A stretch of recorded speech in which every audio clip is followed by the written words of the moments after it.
Hello Content Clubbers, Toby here. Earlier last week I put a poll out into the group just asking what you were working on at the moment, and a huge number of you came back with researching new ideas for content, which actually relates to something that we put in the group a few weeks ago around coming up with ideas for new content as well.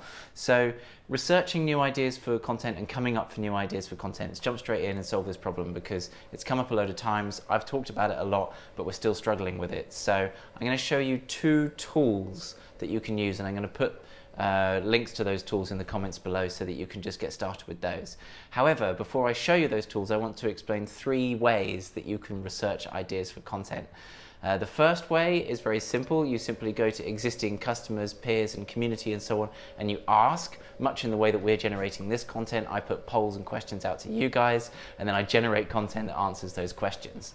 The second way is to do a much more sort of research and SEO-led approach, which is to use tools like Answer the Public and so on in order to understand what keywords people are searching for in Google and so on, and start creating content that answers that search intent that your users have. That's a much more, that can often be a much more costly approach, but it does have a much more sort of, scientific result, if you like. And the third approach is one that I teach in the workshops that we do, and I want to share it with you now. And it's much more what I like to think person-centered, but also it also comes from you and a place that matters to you as a business owner and a content creator and so on. So there are 2 steps to this process, and the first is to create an audience persona. Ooh, so an audience persona is something that you may or may have not done before with other businesses or other work, or you may have done it for the products that you're selling and so on. But for content, an audience persona looks like, yes, you've got some information about your audience down one side, and if you look very closely, there's a little label there that says questions they have. Now this is important because you need to start understanding what questions your content is going to answer. But if you can do it out of that context and just focus on, okay, well, who is this person to me as a customer? What sort of problems do they have in their working life right now? And how can I help solve those problems? And think about it from a products and services point of view, and then we can lift it out of there and start working that into content.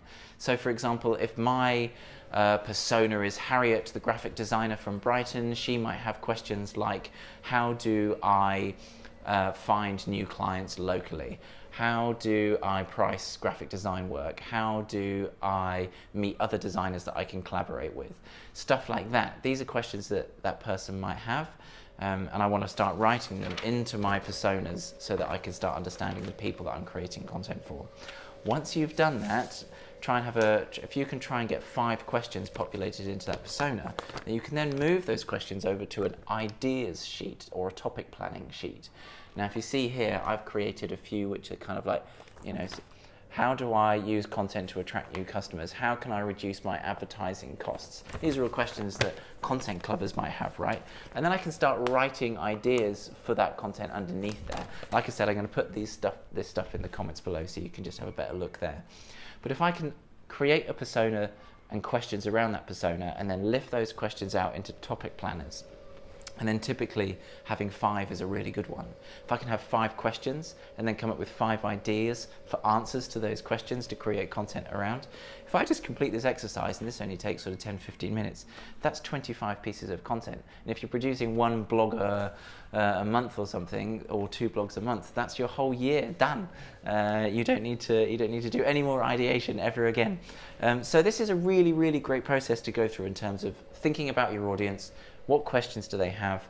Pulling some answers together around what those questions may be, and then creating that as a topic or to-do list for content. To take that a step further, you can then set up something like a Trello board or a Kanban board or something like that and start visualizing the way that you're going to do this. And that's when it starts to turn into a real plan or strategy for how you approach creating this content.